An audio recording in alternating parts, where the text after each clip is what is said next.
Also, today's activity is one of a number that being put on over the course of the academic year to the graduate program in international affairs. GPIA opened its doors, so to speak. The first students and classes were held on the 4th of September in 2001. And exactly 1 week later, of course, was 9/11, so that was a somewhat inauspicious beginning to the study of international affairs. A little too close to home. Many of you are aware, you could see the buildings from the top of this building, looking south. I wasn't here then, so I didn't participate in that. And since then, GPIA has grown to the point that we now have, we started with 50 students, we now have well over 400, with something like 600 who have already graduated, and hopefully we will keep growing into the future. And we're now part of a reorganization of the university. So we expect to continue, and we hope to be continually productive. Today's symposium is on what many of us think is a really important issue, but also one that seems not to have the same visibility as it might have in the past. Certainly, if you look at the headlines, the big issues right now have to do with economics, have to do with whether the European Union can be saved as an entity, whether the United States can ever get out of what has been called the Great Recession, or some people call it the Little Depression. And a lot of the discussions are over different approaches and the politics behind it, and obviously here in New York, the Occupy Wall Street movement, which has now spread nationally and internationally. At the same time, many of you have noticed there's been a kind of increasing sense that violent conflict is on the wane. There was a major book that was released, big reviews in the New York Times, by Steven Pinker of Harvard, titled The Better Angels of Our Nature, which many of you will recognize as a direct quote from Abraham Lincoln, and about why violence has declined. And this is just, there are several other books that have also made similar points, and there's a major nonprofit research institute in Vancouver, the Human Security Center, which has been documenting what they claim is a decline in organized violence, in civil war, terrorism, so on and so forth. Yet we know that in some places in the world, rather than having declined, violence has intensified. I doubt if too many people living in the Democratic Republic of the Congo would accept the notion that less and less violence. But it hasn't gotten the same recognition. U.S. withdrawing from Iraq, about trying to wind down commitments in Afghanistan.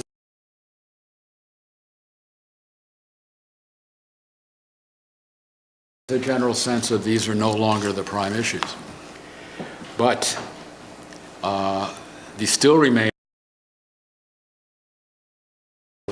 the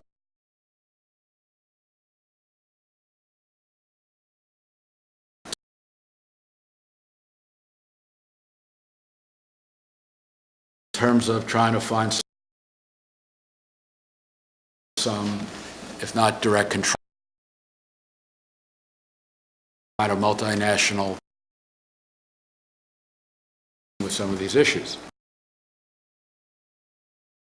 One of the throughout is some of the things.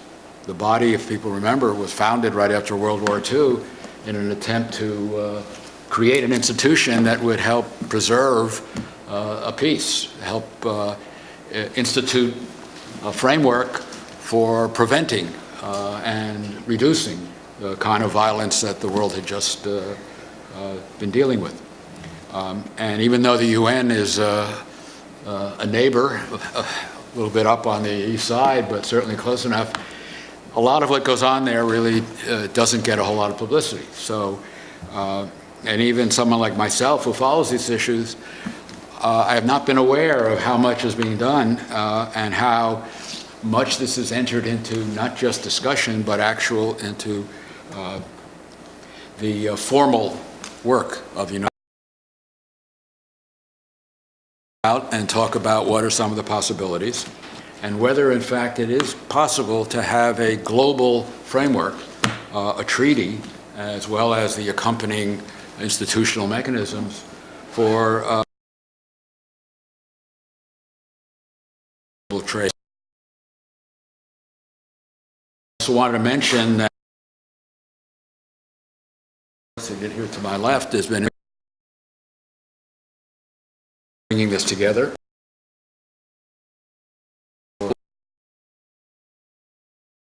The way I think we're going to work the Cristiane and comments encourage this. And by the way, although I see a few here talk with the camera,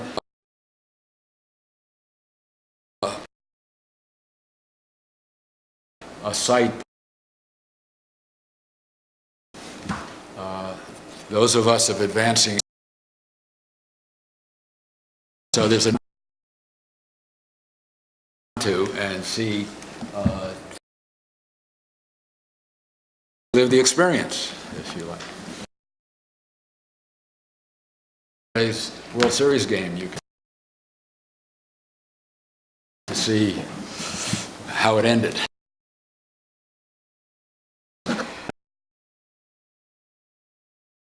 Is teaches at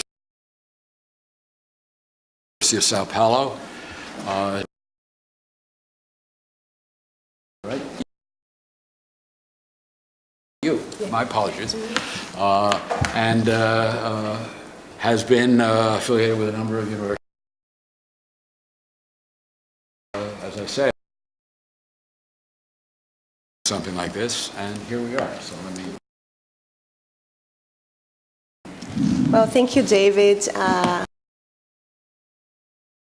hosting me to discuss what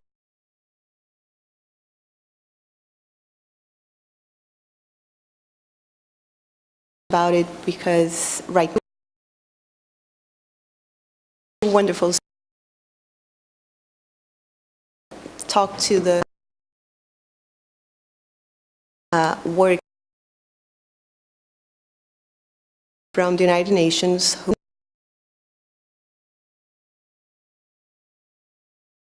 them allowing them to make their remarks.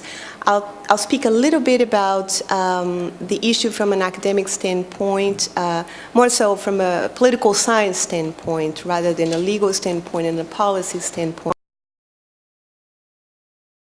Remarks to kind of foster that with very informal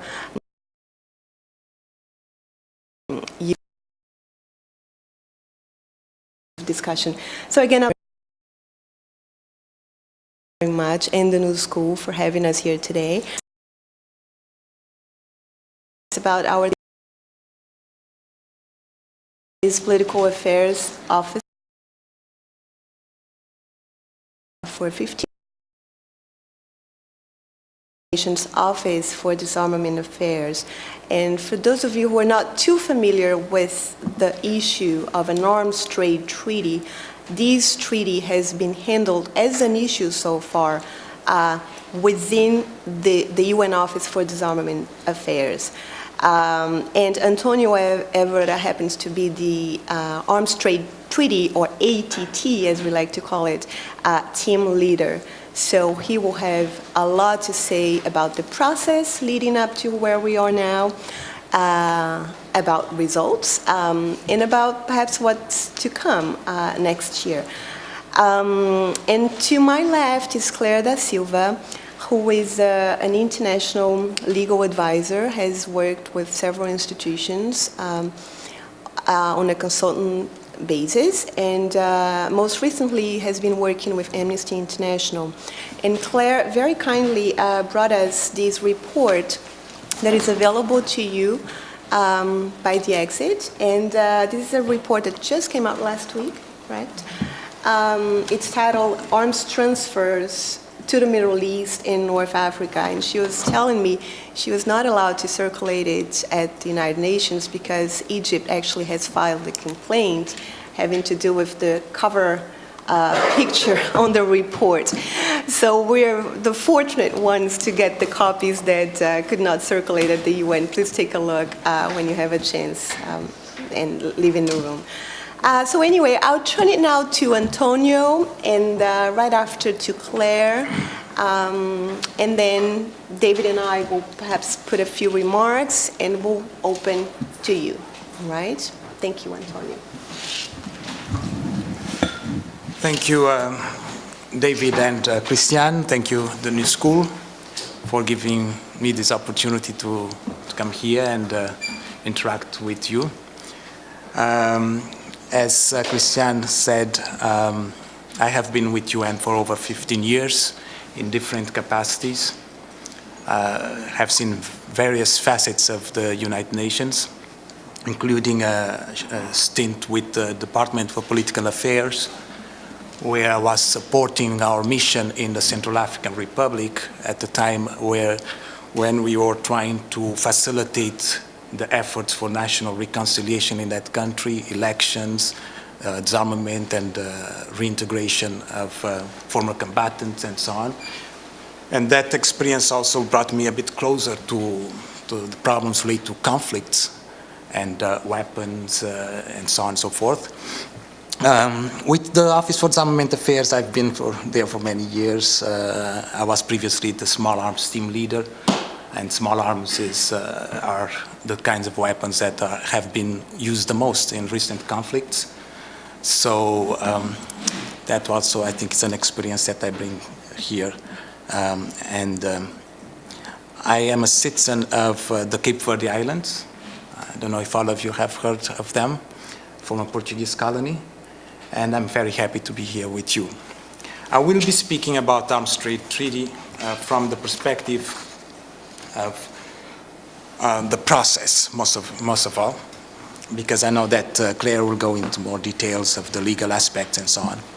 I will start by defining the problem and then going through the process very briefly. And also, along the way, I will try to convey the United Nations, in this case the Secretary General's, views on the Arms Trade Treaty. And I will finalize my presentation with some words on the way forward for this process.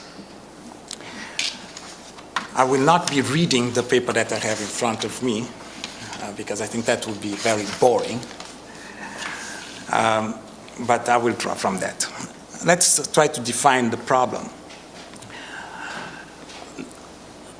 Poorly regulated international arms transfers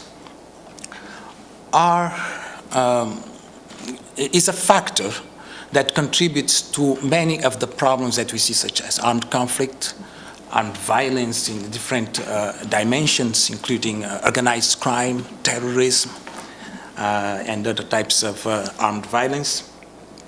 And all this has tremendous consequences in terms of the humanitarian, let's say, impediments to humanitarian access, humanitarian aid delivery.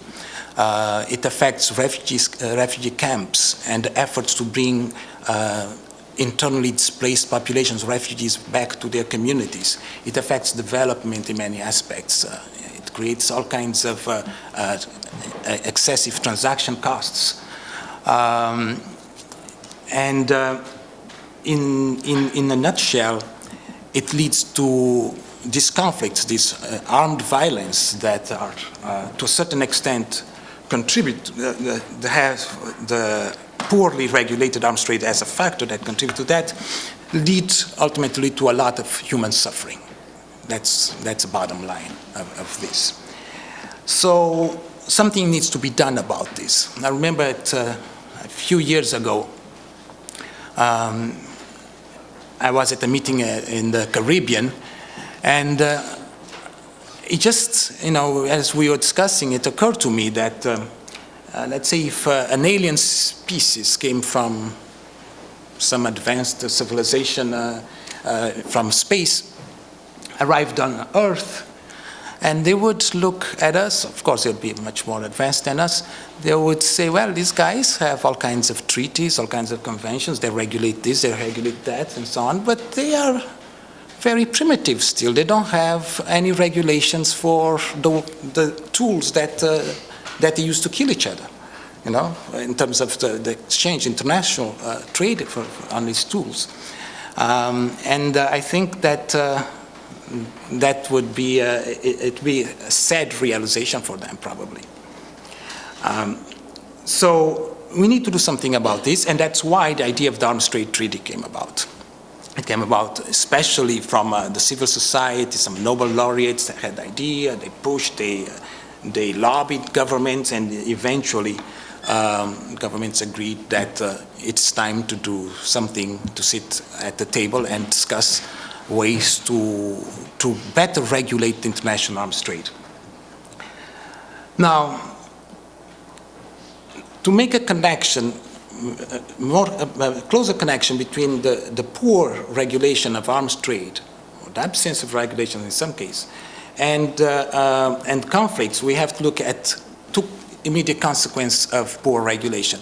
One is the risk of diversion, that weapons that are transferred from one country to another could be diverted and end up in the so-called wrong hands. That is one risk. And the other risk is the risk of misuse by the end users themselves. And these end users could be governments, the security force, the armed force, the police, and so on, or armed groups that are assisted by certain governments. And the misuse could be in terms of committing genocide, all kinds of human rights abuse, perpetuating political repression, and so on and so forth. So all these, the premise that I think that states are working on is that if there is better regulation of the international arms trade, there is a smaller risk or lesser risk that arms will be diverted, that arms will be misused, because at the core of this effort is the development of high standards and involving criteria and parameters against which states would assess their decisions, assess the risk that weapons would be misused, and so on and so forth, diverted and so on, in their decisions when they are authorizing arms transfers. So you export into a country anywhere in the world. Before you do that, you go through a process. You have to have in place the institutions and so on, and you would look at certain criteria and parameters and see if the end user meets these criteria and parameters, if the end user therefore would be eligible for receiving these weapons on the basis of the standards that you define. So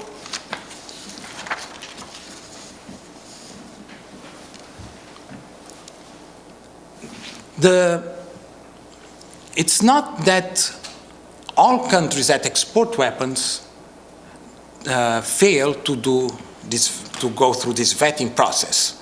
Many countries, many exporters have very rigorous and very high standards for assessing arms exports. But there are others that do not have such high standards, or that have standards, but those standards are not high enough. It is true also that many people have unfairly labeled the effort that's going on within the UN framework to negotiate an arms trade treaty, has labeled it as an attempt to take guns away from law-abiding citizens, from legitimate gun owners, or to restrict domestic transfers of firearms. There's also criticism that the ATT aims to ban or restrict the arms trade and to penalize exporting arms-producing companies. Both assertions are very far from the truth. First of all, the arms trade treaty is not about firearms in particular, it's about conventional arms, the whole realm of conventional arms. Second of all, the ATT is not about domestic transfers or ownership of weapons. It is about, because these matters are usually regulated by national law in each country. It is about regulating the international arms trade, international transfers of weapons. The ATT does not aim to limit, and that would not be possible even within the framework of the UN, to negotiate a trade that would try to ban or limit the right of any state to acquire weapons for its security needs or for legitimate use by their citizens. Because states under the Charter of the United Nations have the right to defend themselves, the right to acquire weapons for their security needs and so on and so forth. So that would not be possible. Definitely, the ATT is not meant to harm the commercial interests of any state or arms exporters. As I said before, many exporting countries already have in place very high standards to guide their decisions on arms exports. In fact, we had, in July this year, we had a briefing for the industry, for the arms trade industry. So, because this is a process that requires the involvement not only of government representatives, but also the civil society and the arms industry, the members of the arms industry, let's put it that way, because they have a vested interest in this process. We had a briefing for them, and one of the things that many of them said was that, in fact, and many of them, these were mostly from Western countries, that in fact an arms trade treaty could level the playing field. Because many Western countries have high standards for exports of weapons, and others don't have such high standards. So when you if you negotiate a treaty where high standards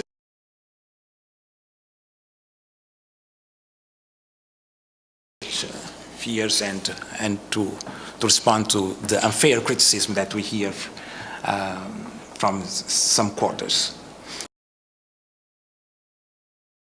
What is the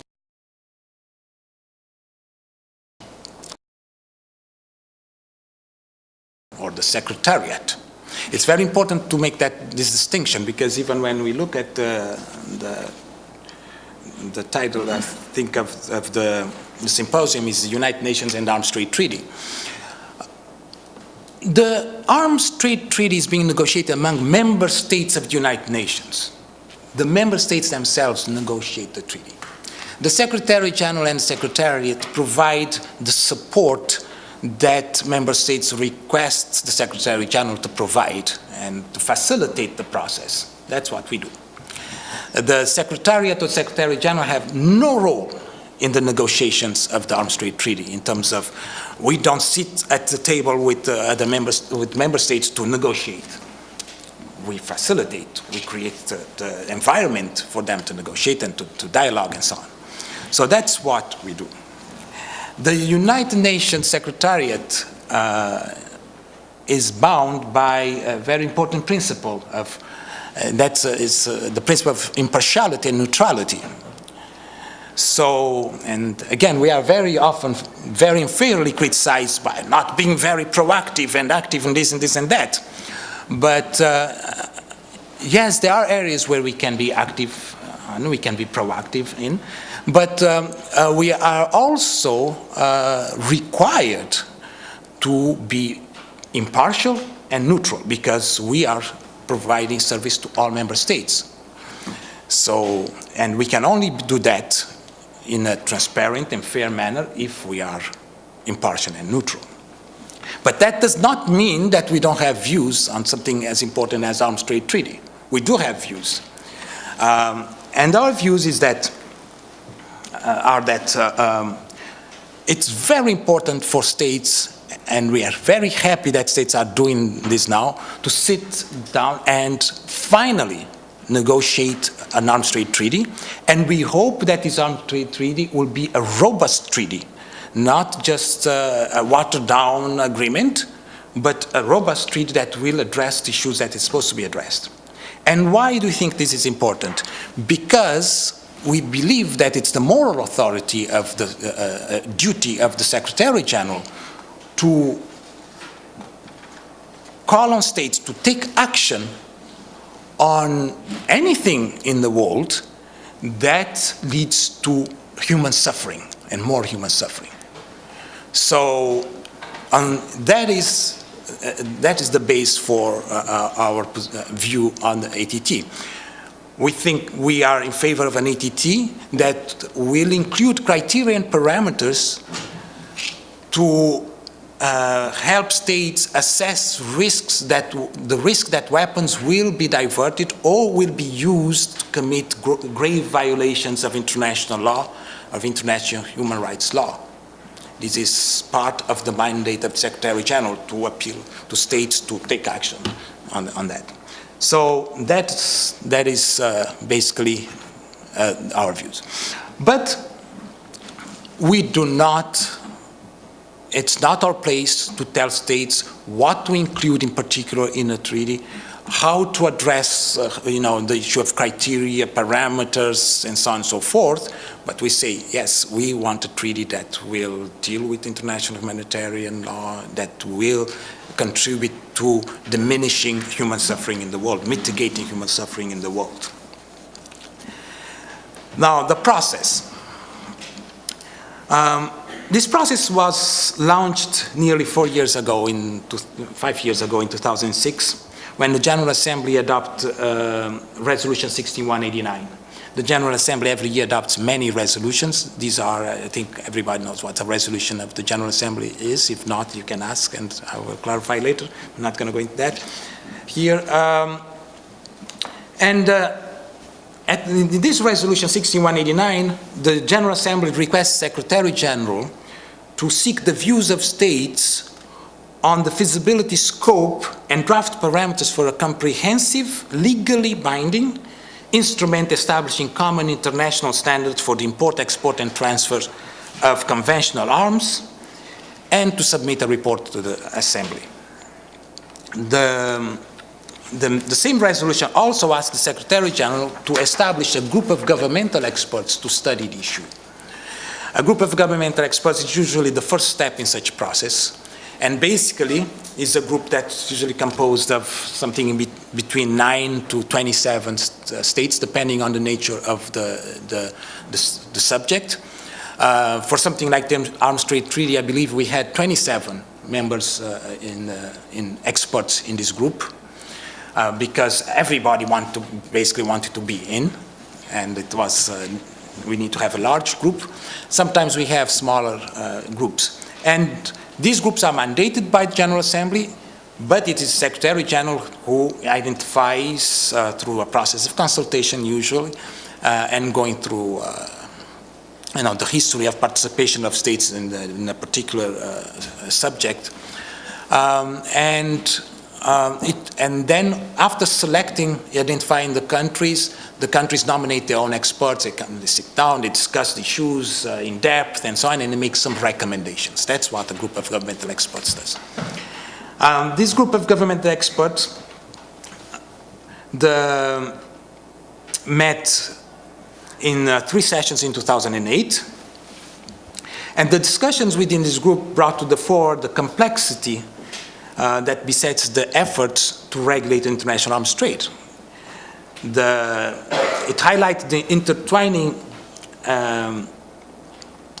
dimensions of states' commercial, political, and security interests, and it highlighted also that more serious discussions would be needed in order to bridge the very divergent points of view regarding this issue. There were recommendations from the group, but the main conclusion of the group was that further consideration was needed, and then another resolution of the General Assembly, this time Resolution 63-40, established an open-ended working group to discuss the matter. An open-ended working group in the UN basically means that it is a group that's open to all member states. Basically, it's a body that meets in several sessions. All member states are free to participate in the discussions of the body. Sometimes open-ended working groups are also negotiating fora. There have been instruments in the UN that were negotiated in the context of open-ended working groups, even though many important issues in the UN are discussed in the context of UN conferences. But open-ended working groups can also serve that purpose. But in this case, the idea was just for the group to start identifying more elements in which states could reach a consensus so that this ATT, as we call it, process could be moved forward.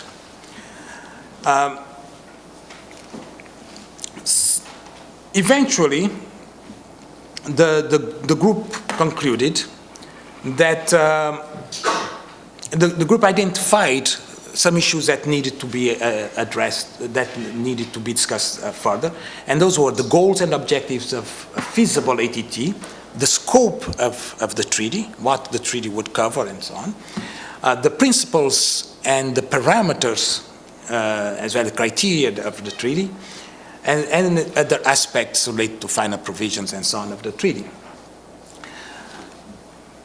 And also the work of the group was very educational, so to speak, in the sense that it again highlighted the difficulty, the complexity of negotiating such a treaty.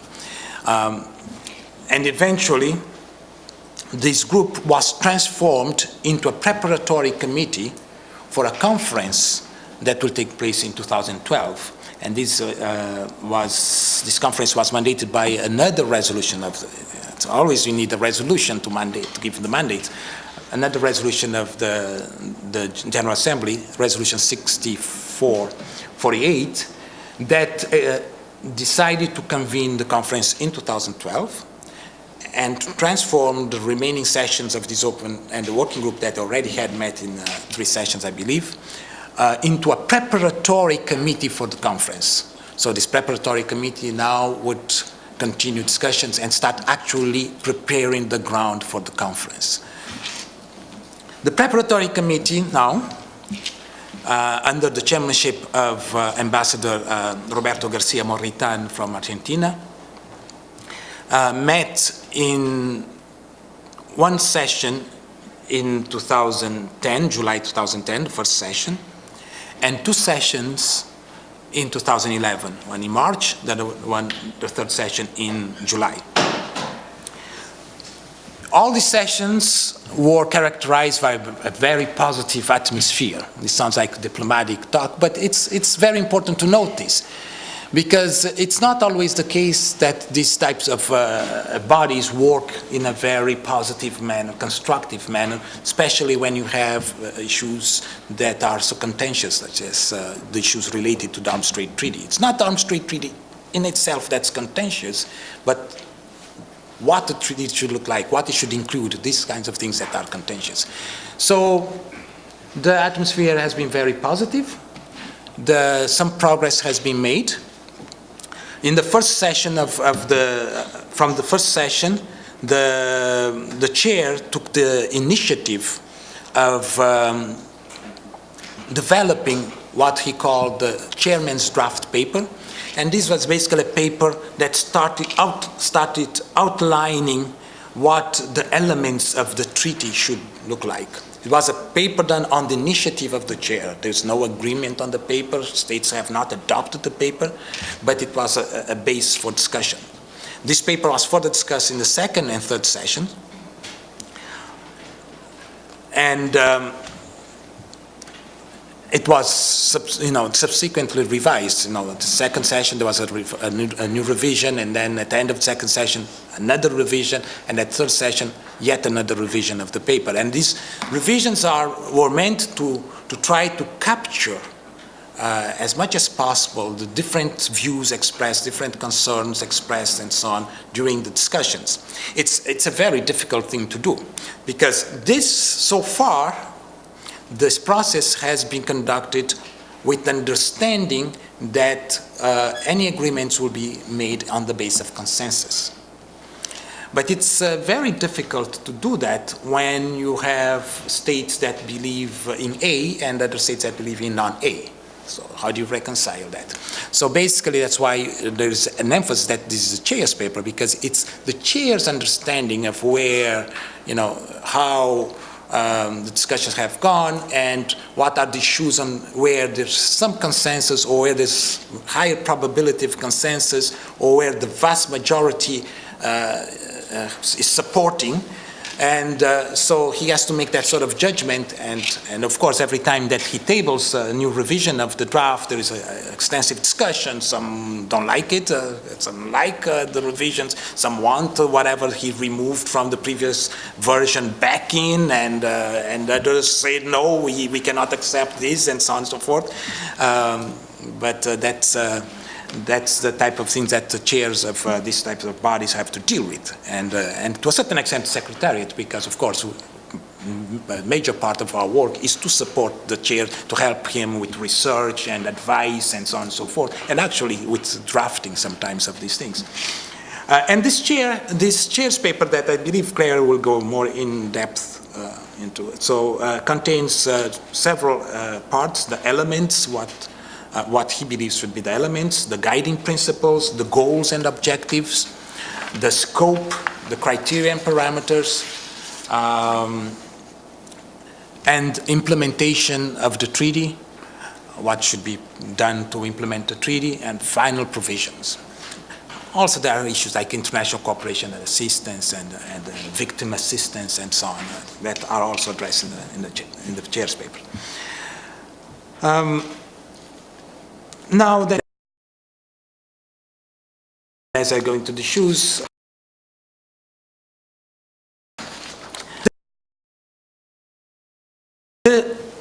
I'm going to highlight some of the most contentious issues here.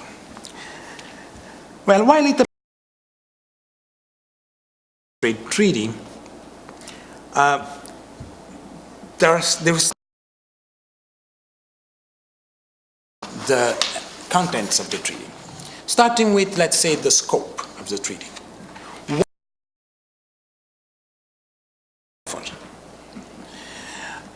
Should it cover small arms and light weapons?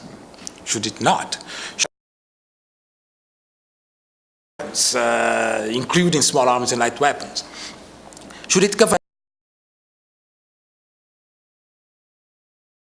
also cover things like so these are very important, and the perception of the, and here I want to make another remark. Sometimes it's a very simplistic view of the world. So bad.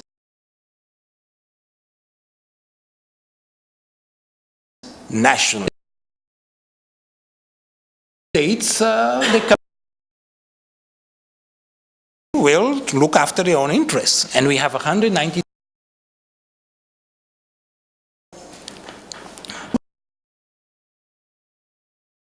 majority of states, small.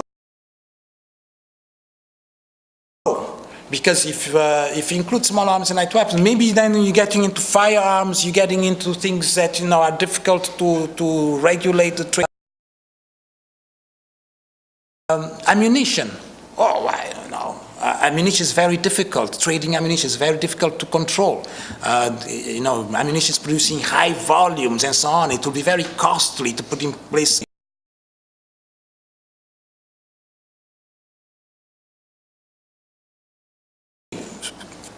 I agree with small arms and light weapons being included, but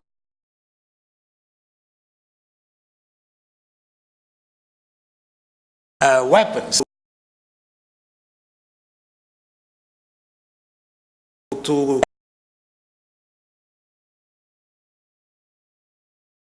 and the positions of the states are based not only on the national military interests, maybe because the way they see their role in a particular sub-region, or because of their association with groups and movements that may be armed, legitimately or non-legitimately, but also because of their own domestic constituencies, the pressures that they have inside. In some countries, the civil society, there are groups that lobby more. There are powerful groups because it's interfering with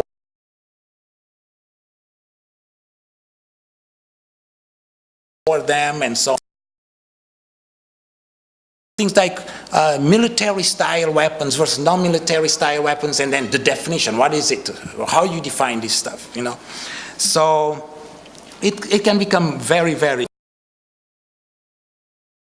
Activities should be covered in the scope of the treaty. Should, for instance, brokering be covered?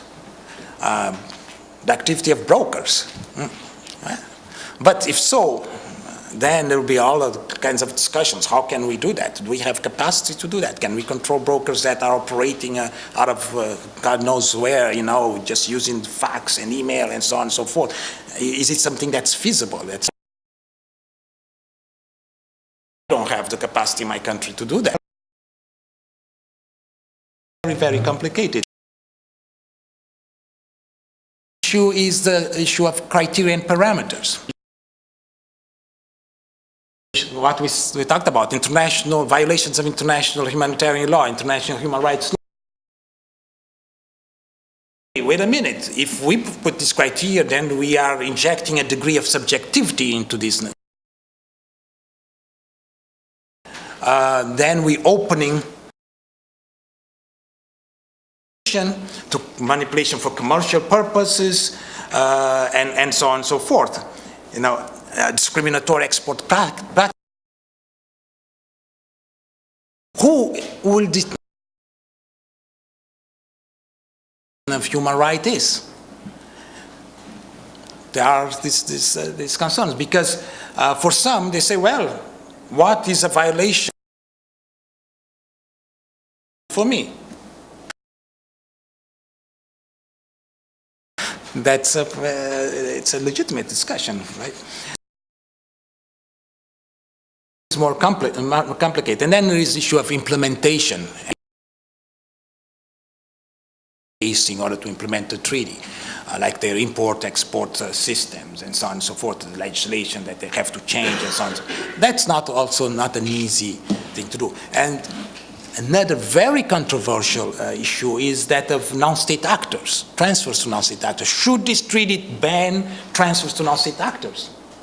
For the majority, it seems that yes, it should ban or restrict somehow transfer to non-state actors such as armed groups and others. But for others is why? If we restrict the transfer to non-state actors, we are basically saying that we should not be providing weapons to those that are fighting for their liberation, for instance. and to others, this group that country A is saying that is fighting for the liberation of its territorial country or nation or whatever, is a terrorist group. So who is going to be the referee here? So this is just to highlight the contentious issues, to emphasize that it is, this process of negotiation is very, very complex. This is the first time, now speaking about the way forward, this is the first time that a treaty in the field of conventional arms trade is being negotiated in the framework of the United Nations. So we are happy to see that happening. It's an historic endeavor. It's also, we are very happy to note that at this point, we no longer talk about if an ATT should be negotiated, but how it will look like. I think that's more what the discussion is. The vast majority of countries are clearly supportive of this. Now, whether this will continue being done on the basis of consensus or not, we don't know. The idea is that the conference that will take place from July 2nd to 27th July next year, 4 weeks of conference, not a lot of time, will be done on the basis of consensus, but we don't know at the end if that will be possible. We don't know if we are very hopeful and we are pushing for this treaty to be concluded at the conference in 2012. But until July, 2012, it's a long time. So there is still agreement. We think that the forecast is promising, but our optimism must be tempered with realism. States will have to gather the necessary political will to make serious compromises in order to ensure that we'll have a meaningful treaty that can contribute to reducing or mitigating the human suffering that stems from irresponsible arms transfers. And to this end, states will need to be creative and flexible in their national positions. And we also hope that the civil society will continue playing its important role in advocating, in pushing states to reach an agreement on a meaningful arms trade treaty. Since we have questions and answers, I think I'll leave my presentation at this, so it's not too long. I think it's already long. And I thank you very much.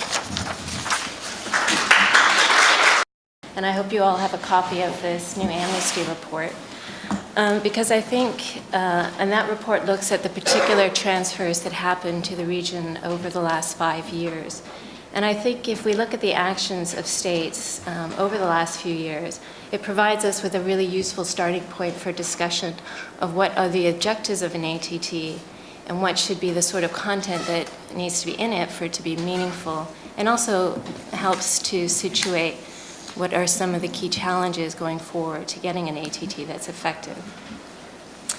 And in this amnesty report, it goes into the detail of the popular mass uprisings that you all know about that spread throughout the region this year, and that the response of the security forces and the police to those protests used considerable, excessive, often lethal force against peaceful demonstrators, using a range of weaponry, munitions, and armaments. And most of this equipment was imported from abroad. So this chart just shows what states were busy doing what to sending equipment to which states over the last 5 years. And we can see, we know in Egypt that tear gas from the US was used to suppress protesters. In Libya, Gaddafi's forces launched rockets and mortars that, and fired Italian-supplied artillery into civilian-populated areas. Syria, government forces have used heavy weaponry and tanks to fire at civilians, and much of that equipment came from Russia. And the amnesty report suggests that in the past 5 years, these countries, mostly EU, Russian, and the U.S. have supplied more than $2.4 billion worth of small arms to the region, to those 5 countries. You'll see that Russian exports are there, but the details of Russian exports aren't given in the report because Russia doesn't report the details of their exports, so we can't know for certain what they're doing. The information in this Amnesty report obviously raises some serious questions and some obvious questions, like how did this happen and what were states thinking that they consistently transferred equipment to regions that were well-documented regions of instability and also the potential for violations of human rights in IHL to occur. And this report highlights why we need a global arms trade treaty, but it also really makes the challenges very stark.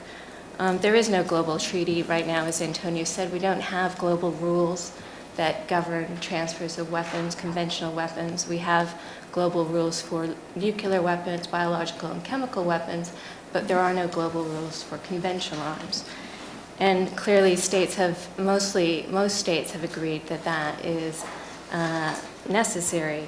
But when we look at the behavior of states supplying arms to the MENA region, we'll see that getting an effective ATT is not going to be a straightforward or an easy task.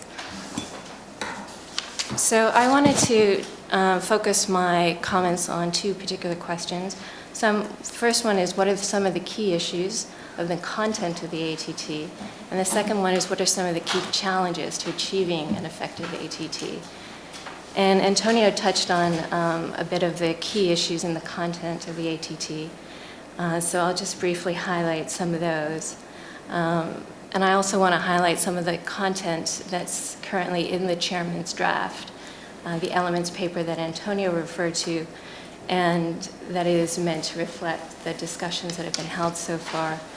And how this document is going to be used going forward into negotiations isn't clear yet, but it is a useful overview of the various elements that have been discussed so far. So the first question is that when we talk about an arms trade treaty, Antonio raised this, what arms are we talking about? What equipment will be included in the rules that are going to be set out in the treaty? And this is what's currently in the chairman's text. It lists these. It doesn't give definitions for any of this. This hasn't been defined, but it lists these 12 points. And so I think the first issue, for me, when I look at this list, the first issue is the adjective military. Military aircrafts, military helicopters, military use, naval vessels for military use. And we know that there's been a long blurring of operations, equipment, and personnel between military, paramilitary, security forces, police forces. And so labeling something specifically as military seems to presume that there is an identified end use or an end user, and that's often not the case. For example, we know that internal security forces often use military equipment, and we saw this very much the case in the MENA region, where security or police forces were using armored personnel carriers and tanks. The second is looking at what's not on the list. And if we look at MENA and the MENA region again, and we see what was transferred there and subsequently used against protesters, often with lethal force and with devastating consequences, we know that a lot of that equipment, which is tear gas, riot control agents, bombs, rockets, riot control vehicles, those things aren't on the discussion for the ATT. It's not included in that list, and it's not being raised by many states. And so if states aren't raising it, then there's a very real possibility it's not going to be included in the ATT. So the second thing, Antonio also touched on this, is the parameters or the criteria. What do states have to look at? What are the risks they have to take into account before they authorize a transfer? And this is what's in the chairman's text, part of it. The first is that a state shall not transfer. These are 2 obvious ones. If there's an arms embargo, there's a prohibition on a transfer there. and also if they currently have like a current treaty obligation. For example, they've signed on to the Landmines Convention. You cannot transfer landmines if you're party to that. So therefore, you would not authorize the transfer of landmines under the Arms Trade Treaty. And the second is a much more comprehensive list of risk factors. If you have a look at that, I think it is very comprehensive, and it looks really, really good. It says a state shall not authorize a transfer, so that means that it should be prohibited if there's a substantial risk of serious violations of human rights, of IHL. Is it going to undermine peace and security? Is it going to facilitate international crimes? Is it going to impair poverty reduction? Be diverted to unauthorized end users? Is it going to be used in transnational organized crime? Or will it be used to support terrorist activities? And I think we'd be very, very happy if that went forward in ATT. But Antonio has touched on some of the concerns states have with this language. It's not objective. How are states going to make these determinations? We can't have an absolute prohibition like this in the treaty. So those are some of the challenges that are, and I'll touch further on that when I get to my second question. And then the third piece of content I just wanted to touch briefly on is what are the responsibilities of a state that is importing arms, and how should that be addressed in the ATT? And mostly the discussion has been framed around what are exporters supposed to be doing, and what are the rules for exporters. But what about if you're the state who's importing, and what are your responsibilities as an importer? And the chairman's draft has some language that specifically addresses what importers are required to do. And obviously, importing states are the ones who have the primary responsibility for when weapons or arms come into their jurisdiction, because they're responsible for how those ultimately are used and are required to protect civilians in their jurisdiction. So this is something that needs to be specifically addressed in the ATT. And the chairman's text sets out a few obligations specifically applying to import states. And these would be requiring documentation, keeping accurate records of all imports into their jurisdiction, and taking appropriate measures to prevent diversion. And one of the things Antonio has said in his presentation is preventing diversion is one of the key objectives of the ATT. And the language so far in the chairman's text only says that states should take appropriate measures and doesn't spell out what those measures could be or could include. And so, so far in terms of addressing one of the key objectives of the ATT, that language is very weak. So I'm going to turn now to address what I see as some of the key challenges that the negotiations are going to face. The first is just how much detail will the ATT actually go into? And there are varying levels of varying views by states on how much detail they want to be included in the ATT. Some states are saying that given the time frame that we only have a month to negotiate, it has to be on a consensus basis. We're dealing with 193 states in the UN. We have to be pragmatic and realistic on what can be achieved. Therefore, we need to keep this as minimal as possible. Other states say if the objective of the ATT is to create high standards, but we don't spell out what those high standards are with some level of specificity, then the objective of the ATT isn't being achieved. The U.S. is one country that says, the U.S. has said it would like the ATT to fit on a dinner napkin. And that's progress, because before they said they wanted it to fit on a cocktail napkin. And that's not to say that the U.S. is not supportive of this process, but they have a view of what is realistic or pragmatic, given the environment in which the ATT will be negotiated. Another related challenge and related to how much detail will be in the ATT is just how prescriptive will the ATT be in setting out when a transfer is not to be authorized. And if you go back to the list.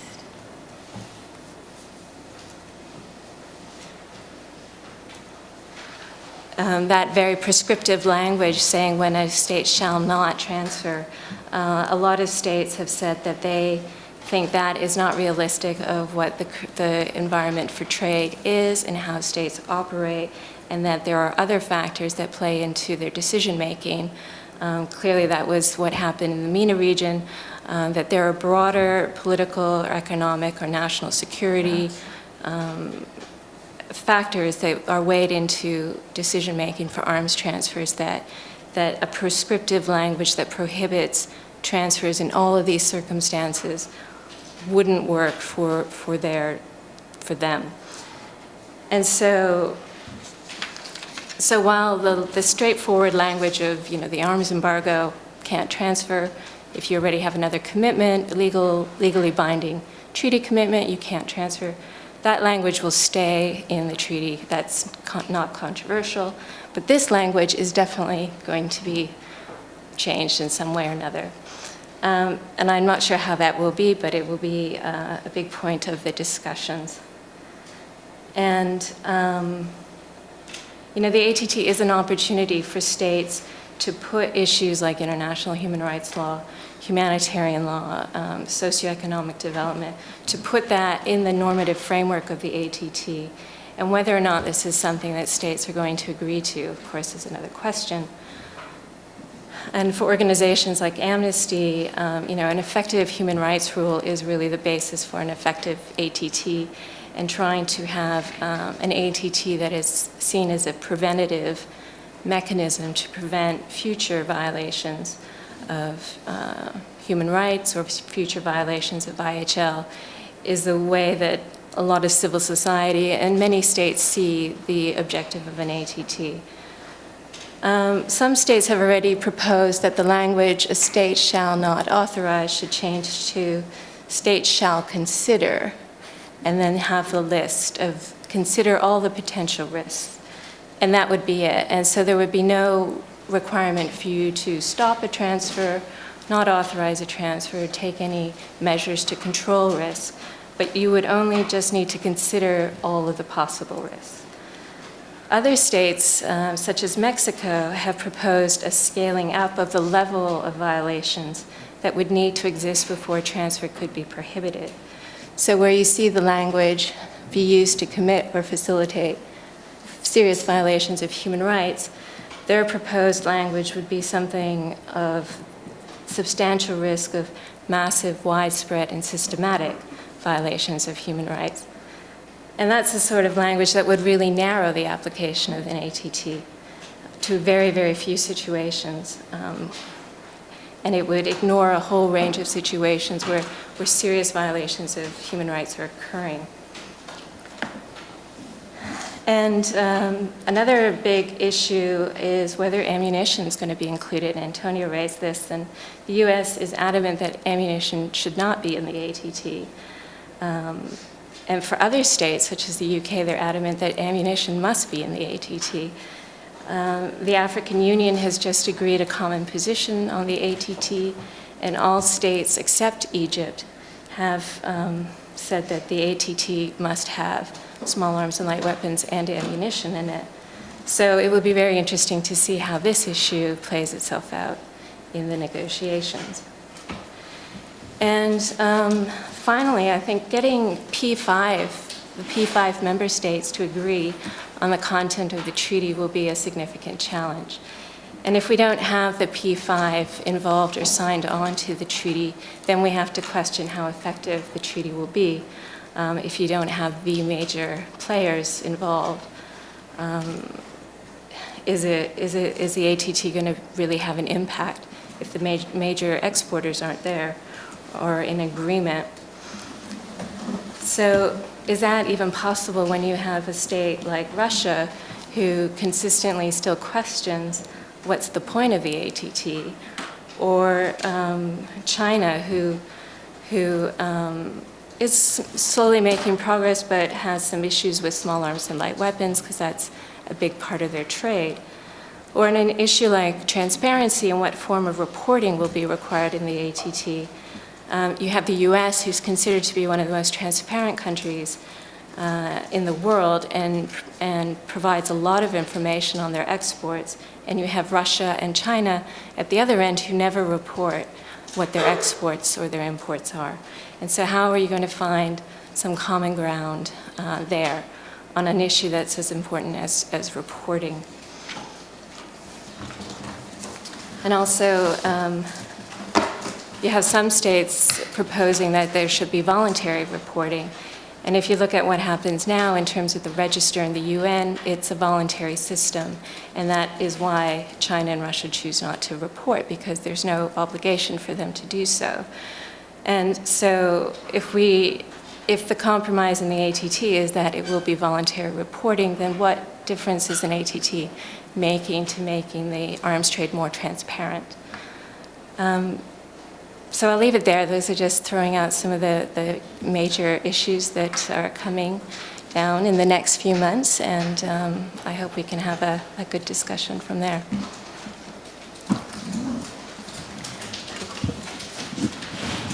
Thank you, Claire. What I'd like to do now is very briefly just put on the table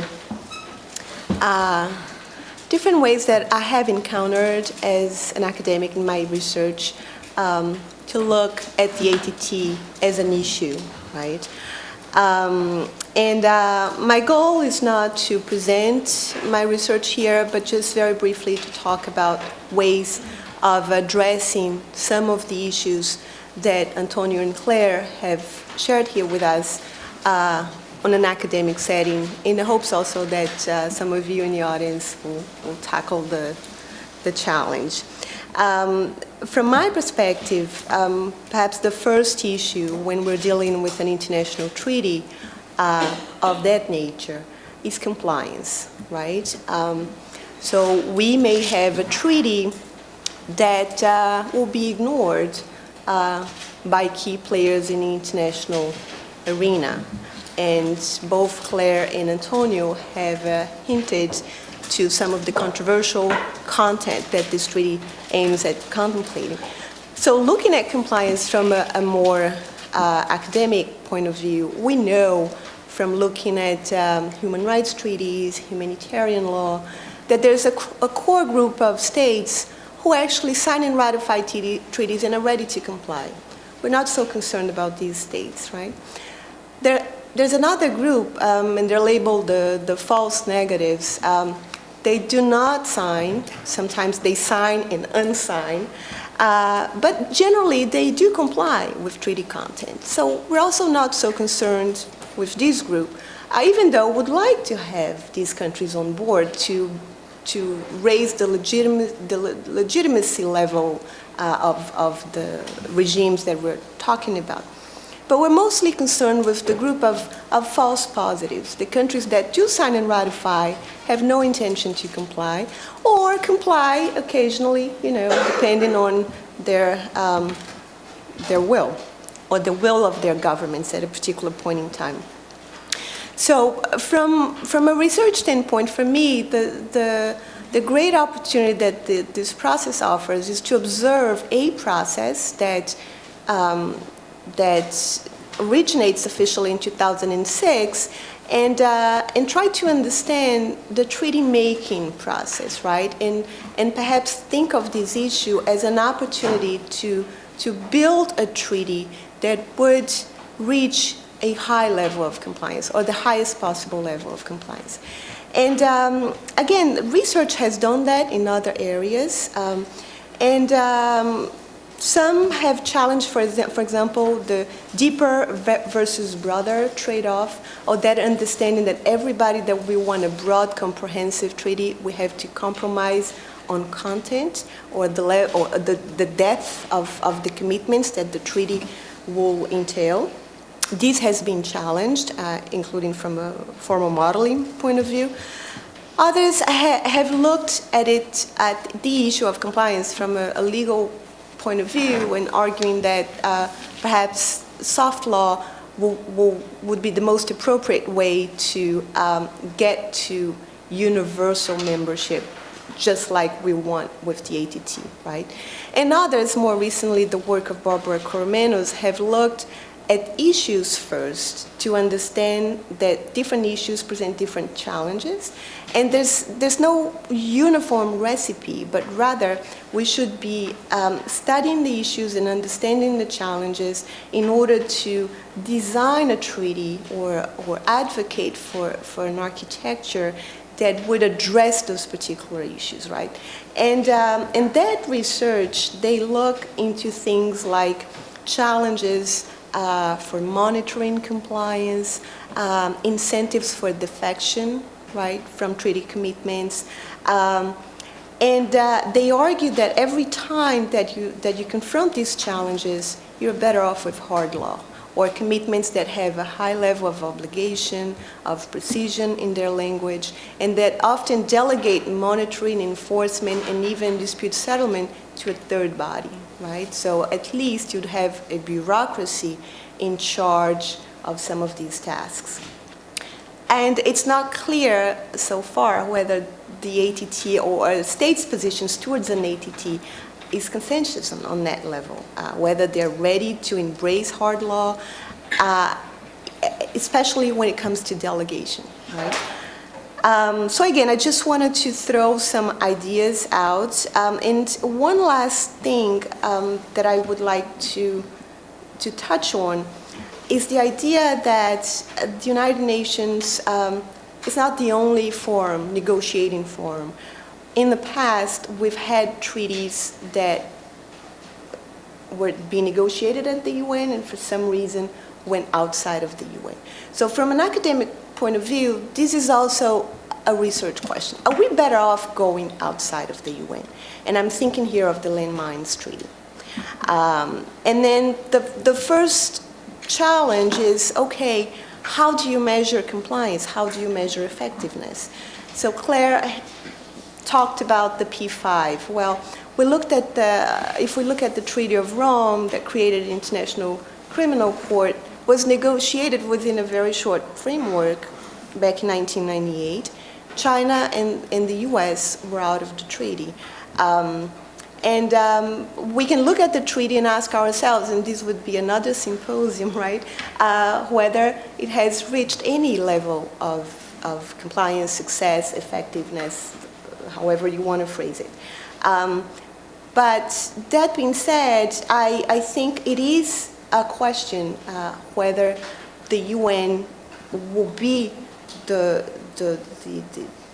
road, right, for an ATT that aims at universality, aims at hard law, like the mandate originally given in 2006, or whether we would start small elsewhere and then eventually expand. And that, again, it's an agenda of comparative research to understand a little better how these frameworks are negotiated and what is transferable, right? What lessons can we take from the Treaty of Rome and other treaties in different areas to help us draft better instruments? Understanding that in the end, we're dealing with a number, perhaps too many states, with very different views of what they want, as Antonio pointed out, different demands from their own constituencies that they're not going to ignore. And it will be naive from us, either from a policy standpoint or from a research standpoint, to understand what these constituencies are and their demands are, and the relationship between these constituents and the groups in power in these countries, right? So I just wanted to map out what is the academic look at the ATT as yet another treaty that is being negotiated, and kind of the opportunity to look at it as a laboratory, right? To understand the process and draw conclusions for other negotiating processes. So I'm going to stop here and pass it on to David, who will offer other comments and perhaps monitor the discussion afterwards. Yeah.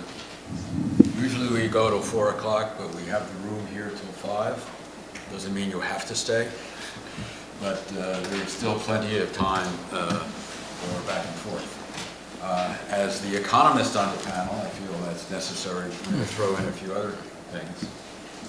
Kind of mentioned the data issue and the fact that the UN is restricted and that they must accept whatever data the countries supply, but there are, of course, organizations outside the UN, most prominently the Stockholm International Peace Research Institute, or SIPRI, which collects, publishes, creates its own data set about international arms transfers, and been doing so for decades. And go to their website, and you can not only see the data, but also they have special reports on different countries, freely available, and highly respected organization. But one of the things that comes out when you look at this data is that in monetary terms, it's all put in dollar terms, it's quite small. I mean, the total global arms trade, I haven't looked at it in a little while, but it can't be more than $50 billion a year, of which the United States accounts for about half. Now, $50 billion is serious money for most of us, but in the global economy, it's nothing. So that the economic arguments in favor of the arms trade really lie elsewhere, not in the total amounts. I think they come in two different parts. One is that the larger weapons, the weapons that make the headlines, the sale of ships, the sale of fighter planes, etc., is dominated by a small number of producers, and in fact, since the end of the Cold War, that number has shrunk even more. And it's also dominated by a production model in which the fixed costs are huge, and therefore the only way they can be made up is through expanding sales, which gives both governments and companies a tremendous incentive to sell a lot of them. For the government, it means that it lowers their budgetary costs. If you followed any of the budget discussions, one of the things going on right now in the U.S. Department of Defense is, for example, how many of the next generation fighter aircraft do we really need, given that the per unit cost is astronomical, hundreds of millions of dollars per plane, and given the fact that there is no other country that can produce weapons at the same level, and therefore, who are they designed to defend us against?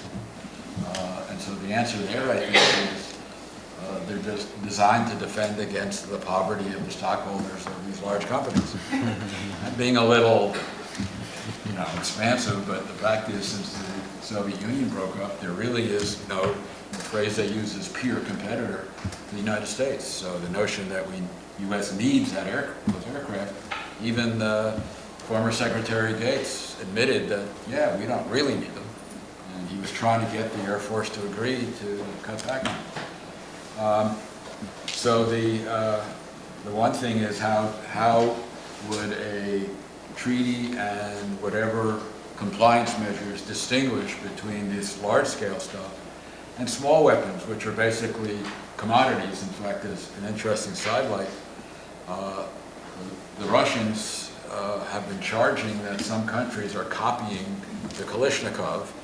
It's almost like a patent infringement, although I don't think they want to put it in those terms, but they've been complaining that countries have been producing their Kalashnikov and underselling them. And in fact, I think Kalashnikov himself is still alive, and he was quoted as saying, hey, I did it, how come you're all selling it? So it has these interesting sidelights. But the other point about it is that it isn't just about the economics of the arms trade, because in many cases, particularly with larger weapons, it involves the politics and economics of the buyer as well as the seller. And it's not an accident that the Middle East is a huge purchaser of large weapons, and the answer there is a famous three-letter word called oil. In other words, you have to look at the trade in arms in the context of the larger politics and security issues in the Middle East. And the person I can quote here is a man named Alan Greenspan, who in his biography after he left office said, I'm not quoting exactly, he wonders why governments can't be more honest about what they do. Everybody knows that the Iraq war was about oil. I didn't make this up, this is Alan Greenspan. Okay? And I think you have to look again at the arms trade in that context, which makes the issues that have been raised here, I think, even more difficult. The other thing is, that also leads into the domestic politics. Also, you have to think of the interest group interactions in domestic politics. I mean, it may be small money in the aggregate, but there's still large companies that are receiving this, and as we know, certainly in U.S. politics, large companies now have almost an open sesame to spend on elections, thanks to the Supreme Court. So the notion that people being elected have a role to play in terms of defending the interests of those who are financing their campaigns has to be brought in here. But the other thing I want to mention, you mentioned the United States and the napkin. My memory is that it's only since the Obama administration that that's even become an issue, that the Bush administration was opposed to going forward with this, and that the Obama administration, after about 9 months of discussing the issue, agreed to be on board.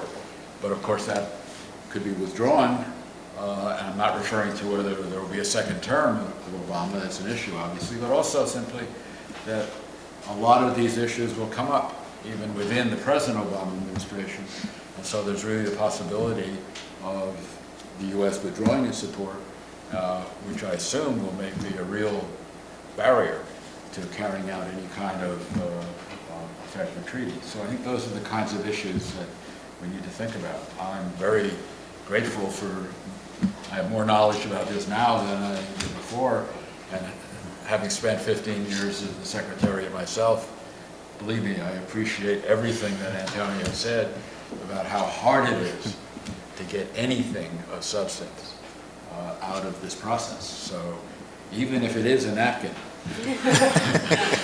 that's more than there was before. I understand that that's not what we would want, but it's a lot more than there was before. All right.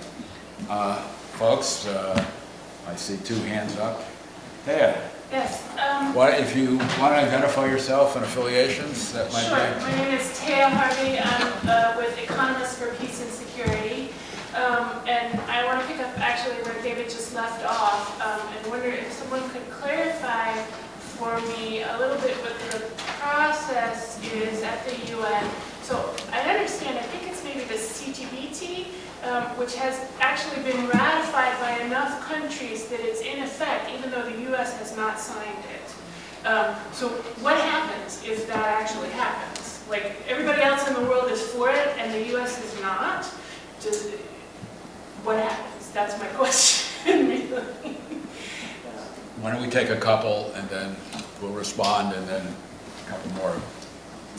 2 quick questions. You said that Could you identify? Richard Horowitz, I'm an attorney. You said that the UN can't go beyond accepting the data from its member states. Why is that? And the question to Clare, who exactly in the U.S. government made that comment about the napkin or whatever it was? Yeah, one more. Barry. I'm Barry Herman, and I teach in the International Affairs program, and I used to be a colleague of David's at the UN. Maybe I was there first. Maybe you were. You were there well before me, but anyway, it's a 30-year. yeah. So you have to negotiate a treaty in a month, and so if you can get an agreed text that fits on a napkin, it sounds like you'd be pretty lucky. So everything will be in the follow-up. So what is the follow-up mechanism? Is there a committee that would be established to monitor and to work out all the details that you won't be able to address And would it be general discussions, or would someone, be kind of like case law, would somebody have to come and complain, you know, that transaction was bad, and you'd have to decide whether it was good or bad? How do you envision it working? Okay, let's start with Taya's question. What happens if the U.S. says we want nothing to do with it? Well, I think that Clare mentioned this when she referred to the role of the permanent 5 members of the Security Council, the P5, the need for them to be on board. Yes, you can have a treaty without a certain number of countries ratifying it, including the US and the so-called P5. The question is how effective that would be. You need, for a treaty like this to be effective, you need to have the major exporters on board. If you don't, then the treaty is not effective. That's basically what it is. Now, of course, the treaty itself will have its final provisions, will have its, which will indicate when the treaty will go into effect, how many states will be needed to ratify the treaty before it goes into effect, and so on and so forth. All that's very nice. But in practical terms, you need certain states to be in the treaty. It could even be that there's been discussion along these lines too, that in the final provisions, that will be a requirement that among those that would, let's say 40, or have a number that you need for ratification, that X, Y, Z states must be among those states before it goes into effect. These are things that are still being discussed and that will definitely be negotiated. So practically, it's not possible to pass a useful law without the U.S. signing on to it. It's not just the U.S. And Britain and Well, there's Russian Federation or China. All these are major exporters, and in practical terms, you want them. In fact, you want this treaty to be a universal treaty. Again, that's another argument for negotiating it within the framework of the United Nations, so that there is more chance of universality and so on. But the reality is that some may not ever ratify the treaty. I guess sort of what I was trying to get at is if we had a situation sort of like the ICC, so that everybody else could begin to practice this even if the, top 5 exporters were not, would that be useful at all? Quantitatively, no. I mean, it might be useful in certain small situations, but, if you don't have the top 5 exporters, then you really have, in dollar terms, you've got, I don't know how much, but probably 5% of the market left. But of course, the small arms issue is different because that's not the issue about dollar amounts. That's really an issue about the particular context and what's going on. So, I mean, my own sense is that those are two separable issues, logically. The large weapons and the small weapons have different characteristics, different politics, different economics. Can I just add? Yes. I think with the U.S., part of there's a difference, I think, between the P5 up to the negotiations and what happens when the treaty's in place. And so, the U.S. has a long history of signing agreements but not ratifying them, or not even signing them. So it wouldn't be that unusual if they sign the ATT but they don't ratify it, or it takes ages and ages for it to get ratified. But what would matter is that in the point of getting to an ATT where there's consensus among the big players, the big traders, that you need the U.S. there, because what is the incentive for China? Then, if Norway's saying, come on, China, they have no incentive. It doesn't matter to them, whereas the U.S. is a major competitor for them. And so it makes sense that they have their major competition is all together setting the standards. I mean, it makes sense for them to do that. And so having the U.S., even though the U.S. is saying it wants it on a dinner napkin, it's not being flippant or not committed to the process. So I don't want that comment to be taken away as, the U.S. is not taking this very seriously, because they've been very committed since Obama came into power to this process. And so you know, the timing of the negotiations is also very important. It's right before an election in the U.S.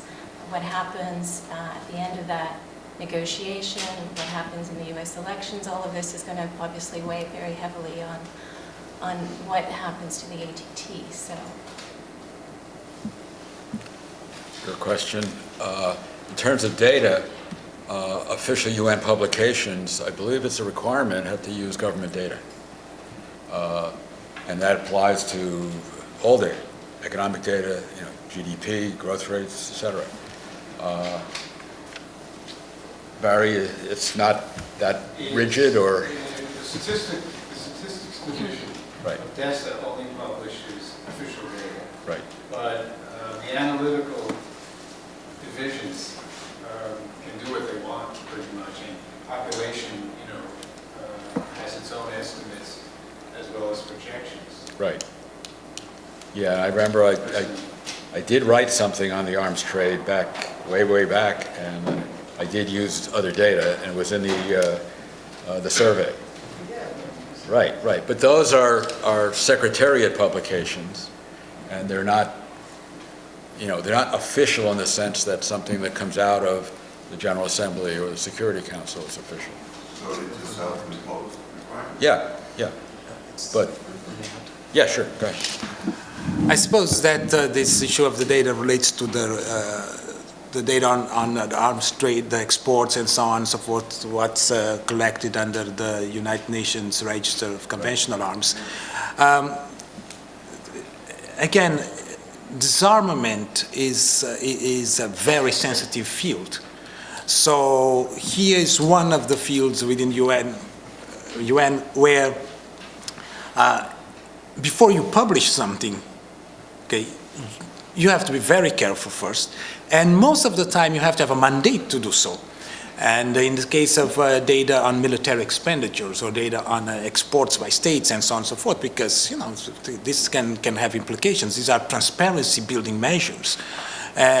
So they are actually mandated by states. They say, well, okay, you are authorized to publish, to collect and publish this data, and this is how you're going to do it. We provide reports to you, and on the basis of this, even the format of the report has to be negotiated. There's a group of government experts that looks into these formats and so on and makes recommendations, and every 2 years or so they meet to make change, updates, and so on and so forth.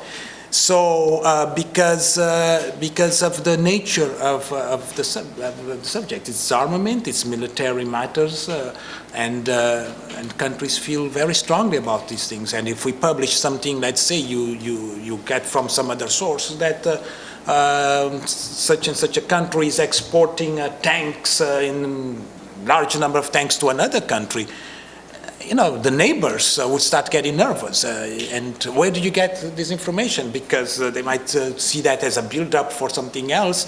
And if that is not reliable, it's not something that you got from an official from the government, we are in big trouble. So, and our job is to minimize trouble in the world, not to contribute to more trouble. The napkin quote?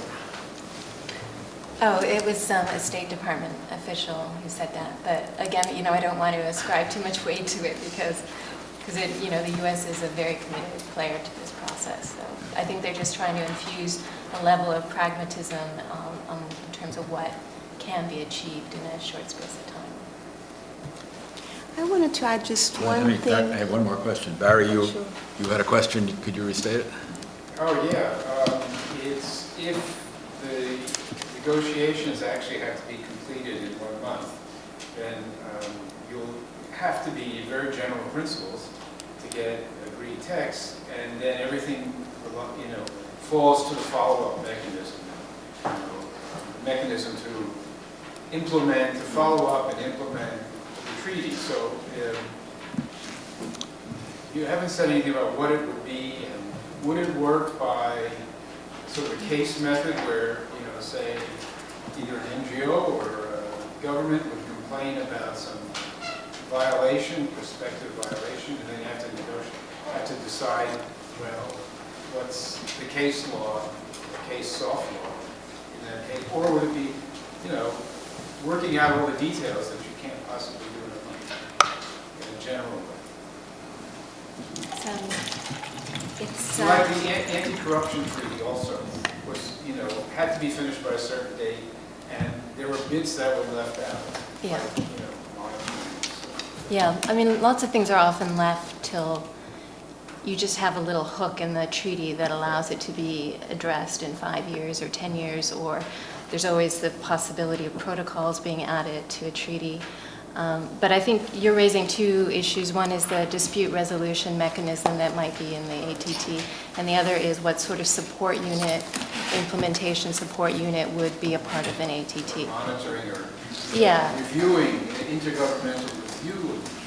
Right, and some states have suggested that because of the constraints on the amount of detail you're going to get in the ATT, that you want to make sure that the implementation support unit is a unit of substance that can deal with things that are going to be raised in meetings of state parties, that has the ability to take issues that those meetings of state parties then want addressed in the future, so that it's something more than just a body that photocopies and collates reports and sends them out. So that is being discussed, what exactly would be the role and the mandate of an ISU. And even to negotiate that within the time period of a negotiation will be very difficult. And it wouldn't be surprising if they say there will be an ISU, the first meeting of state parties will develop the mandate and objectives of, that itself will have to come later because of the limitations to the process. In terms of dispute resolution, that's also been raised. I think it's briefly addressed in the chairman's text, but the general sense I have, and others can correct me, is that there's no appetite for a sort of sanctioning, you did this, and now you've breached the treaty, and so there's going to be some repercussions. It's more the ability to create a forum where you can subsequently discuss or call out states and go to them and say, what were you thinking? Why did you do that transfer? How is that in line with the treaty, your treaty obligations? What was the process you used in making that decision? That it's creating an environment where that discussion can happen, where currently it's bilateral discussions between states who can always raise the question with another state. But this would create a more formalized environment for that to happen.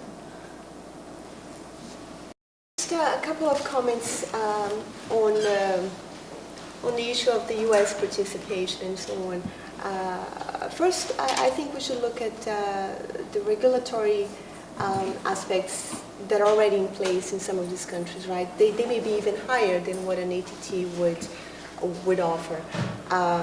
But at the same time, for other countries, and China is the example, it creates a comparative advantage. I mean, the market is even more attractive, right? If they're the only one that is free riding on this regulation. But back to the process aspect of it, and I keep looking back at the International Criminal Court Treaty because it was another very difficult, protracted negotiation. And here are two issues. The U.S. participated throughout, right, as it has in the ATT. And also, the work of the prep committee was very helpful. And a lot of it went into the text of the final treaty. So not necessarily the chair's draft, the chair's paper, but some work that is being done probably between now and then will facilitate the whole process.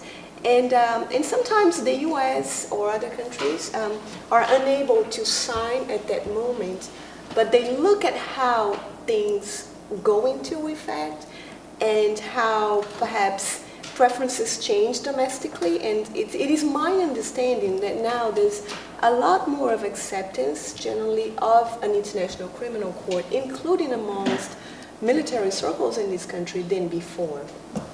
And that enables the government to come closer and eventually sign and ratify or secure ratification in the Senate of these documents. So perhaps that is a bit of the process for the U.S. which makes it so long and back and forth. But again, I just wanted to highlight again the comparison between the ICC process and this process. More questions, comments? Yes. Louis Dunois, I'm a student in international relations and intern at the UN. I'd just like to make a comment on what you said and maybe draw a conversion between the ATT and Endowment, the Kyoto Protocol, in the sense that the United States has not ratified the Kyoto Protocol. And even though I think it would be a great step forward for the US to do it, I think it was still better to have this protocol ratified by a lot of countries. Even without the main plan, it was still a step forward. And it didn't prevent other countries, such as China, to eventually ratify the treaty. It took some time, but they eventually did it, even though their main competitor didn't do it. So I think even if the US was to not sign or ratify the ATT, it wouldn't prevent it from being a successful treaty. Now my question is different now. It concerns consensus. A lot of countries have expressed their interest in the ATT being based on a consensus, which obviously will make the negotiations more difficult. Is there a way that we could avoid the necessity of consensus? Maybe going to the General Assembly, maybe by the Security Council? Do you have any idea on that? Okay, let me, was there not someone else over here? No? Okay. Why don't you, I think you're the one to address that one. Consensus. Yeah, it's... Well, disarmament processes in the UN are conducted on the basis of consensus. It's a matter of practice. We have had cases where decisions have been taken by subsidiary bodies of the General Assembly. For instance, I don't remember if it was the third biennial meeting of states on the program of action on small arms, where at the end the outcome document was adopted by a vote. And at that vote, all states voted in favor except for one state. So that was consensus -1, I guess, if you can have that. But because people talk about consensus -1, consensus -this, and so on. But the whole thing is that it is a practice, and it's done in the area of disarmament because there is this idea that all countries have legitimate defense and military interests, and that it's better to have everybody on board to agree, with the cost that usually, in order to achieve consensus, you need to water down considerably the agreement.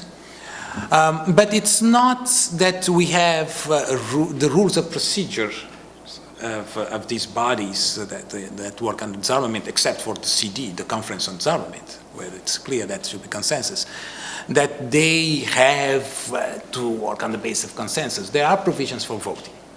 In the case of this conference on the ATT, the conference was established by the General Assembly, and therefore it's a subsidiary body of the General Assembly. It will be guided by its own rules of procedure, but those rules of procedure will be anchored on the General Assembly rules of procedure. So, in all likelihood, the rules of procedure will allow for voting. And following the language of the rules of procedure of the General Assembly, it will have something along the lines that every effort should be made to achieve, to adopt decisions on the basis of consensus, blah, blah, blah, blah. And if this fails, that certain consultation should take place, and if this fails, then there will be a vote, and then they will have the formula for how to adopt on the basis of a vote. Having said that, at this moment, the understanding, the common understanding is that the process will be conducted on the basis of consensus. If you look at this resolution 6448 in one of the preamble paragraphs, it notes I think the open-ended working group or the group of government experts had, recommended that the process be conducted on the basis of consensus and so on. But even the resolution does not say it has to be in its operative paragraph. There's no operative paragraph saying it has to be on the basis of consensus. But that preamble paragraph is like a warning. Look, we want this to go on the basis of consensus. But what will happen in July ultimately will depend on an assessment that will be made by the president of the conference, of course in consultations with states. Usually the president undertakes a lot of bilateral consultations, and of course with discussions within the bureau of the conference. They will assess at some point during the conference whether or not this vote should be taken on a particular decision or another. But at this point we assume that it will be on the basis of consensus. Bruno, I was a retired economist. Question I have, in the treaty as you envision it as most likely to come to pass, or as you would like to see it come to pass, which of the major players is currently in violation? What incentive would they have to change their practices or to agree to the treaty? Oh, I should If you want, or you want to... In violation of what? What you would think would be a desirable treaty, or what you think might get passed ex that offender? Well, I mean, I guess it's hard to say who's in violation when we don't have the rules, and so, what we'd like to have in the future isn't necessarily, we can't say they're violating it because it doesn't exist yet. So, I think they're saying that there's no common standards, and what we have is a patchwork of different national legislation. And one of the key goals of the ATT is to set the foundation that national legislation will, at a minimum, have A, B, C, D in it. And so most major exporters have some legislation, but they might not have all of that. So they might have a control list that is covering different weapons. So they would have to cover all of the weapons that the ATT covers. And we'd want to see that their control lists reflect their ATT obligations. They might not have any controls on brokering. Whether brokering gets in the ATT or not is another issue, but if it's there, presently maybe about 40 states have brokering legislation. So it's those other states that don't have any brokering legislation that is needed to, then would need to go and implement something in accordance with their ATT obligations. Where there are weak, lots of countries have very weak importing standards. There's no standardized use of end-use controls, like end-use assurances or certificates. So lots of states, for example, in Africa, aren't using those, or they're very easy to forge, or there's no minimum requirements for basic information that must be included in that. So they would need to go and make sure that they implement those sorts of things if that became a requirement of the ATT. So it's kind of a difficult question to answer. Again, some of the things are that we don't know. We can look at what Russian legislation says, but we don't know how Russian legislation is applied in practice because we can't see their reporting because they don't report. So it's hard to say. Russia's response to this amnesty report was that they do not transfer any weapons to hotspots. And that was it. And we have no way of actually, obviously that's ridiculous in the context of Syria. We know that they do. But we don't have any viable way to go back to the Russians and say, actually, that statement's completely untrue because we can't figure out what they're doing. So it's more having this consistency in application of some basic rules of how export and import should work. Let me raise a couple other things, one of which is the point Claire mentioned about there are a lot of products that are sold which may be hard to identify as military. It's the dual use problem. For example, if you buy a radar system, is that for your commercial aircraft or is that for military aircraft? Well, in fact, it's for both. And in many countries, they use the same facilities, made at the same places, so on and so forth. And of course, in the case of small arms, a lot of them are things like they might buy large machine guns and mount them on the back of a pickup truck. So is a pickup truck a military weapon? Well, they made it into a military weapon, but obviously you're not going to cut off the sale of pickup trucks because they're primarily used for legitimate activities. So those are among the issues that have to be recognized. But what I wanted to mention in the case of the larger arms is that while the arms trade is pretty concentrated right now, there are a number of countries that are, I guess for lack of a better word, you might call emerging producers. India, Brazil, Argentina, Chile. For a while it was thought South Africa would be among those, but I think they've had multiple problems in South Africa and probably haven't pushed it very far. But there are a number of places that could become more important sellers in the market, and are also in part because they are developing the dual use thing. I mean, in Brazil's case, they have a large commercial airline producing industry. In fact, some of us have flown on their planes without knowing it. They are heavily involved in the commuter aircraft market in the United States. So we may be on one of those. If you ever take a flight to a city and then a smaller flight, you're probably on an Embraer aircraft without knowing it. And this is the type of thing where what you're getting is a lot of reverse engineering. That is, a lot of it is copying designs and technology from US and other places.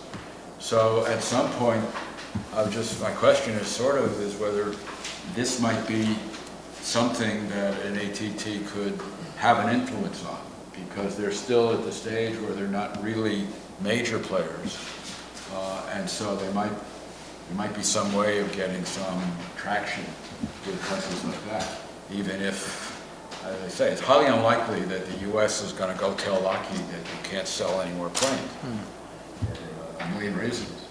But it may be a little better for a government in other places like Brazil to say, hey, we need you not to do this because we have other things we want to do, such as sell our oil, which they're hoping to become one of the top 5 producers of oil at some point in the future. So I'm wondering whether anyone thinks that that's a legitimate issue or not important at all. If you don't have an answer, that's fine, because I don't have one. Well, I think that there's been discussions on this in the context of ATT, the issue of technology transfers, parts, components. You can take apart weapons and then put them together elsewhere. So, I mean, this is part of the thing, but it's definitely, as you said, I mean, it's not an easy issue because you have, I mean, where do you draw the line when it comes to the dual-use goods and so on? And it's very complex, but maybe Clare has given more thought. Well, not specifically on the dual use and technology, but try the incentives, I guess, to get other states to join in the ATT. And one of the things, it could be a factor of risk assessment when a country who's a party to the ATT is doing its risk assessment of a transfer to, say, India. Is India a part of the ATT? Because then that will increase your assurance that they probably have the standards of export control that you need to be in place that would guarantee less likelihood that there is a risk that these items are going to be used inappropriately or illegally. And so it's kind of like joining a club in a way that if you're part of the club, we can feel more confident selling weapons to you, and so it's in your interest because you'll be able to import. Countries like India produces enough stuff for itself, it doesn't need to import, but it will at some point. It will need the higher technology stuff and will want to export at some point. And so it will be looking to markets, and so it's in their advantage to be a part of a system where there is, you know, this is the common way to do business in this, and you should be a part of it if you want to increase your business in this area. So there is incentives in that sense. Russia has a big problem now. Russian equipment is not valued around the world. They don't have the stuff that there's, you know, there's a Russian directive to buy outside of Russia because Russian equipment is not good enough anymore. And so Russia will need to be buying a lot more from other players. And so they have an incentive to get in the ATT for that reason as well. If I can add to that, I think that conceptually there will be including selective incentives, right, built into the treaty to kind of, for example, streamline transactions like Clare is saying, and even going back to the Kyoto Protocol and thinking in comparative terms, understanding that, of course, there are area-specific practices, like Antonio has reminded us, and area-specific challenges, obviously, right, from a regulatory standpoint. But without forgetting that Kyoto is a protocol to a framework convention, right, that had its own negotiating and voting strategies. Kyoto very innovatively had this principle of common but differentiated responsibilities, right, whereby a group of countries, developed countries to put it simply, committed to a certain level of reductions, and other countries, least developed countries, committed to either no reductions or a certain level of reductions throughout time.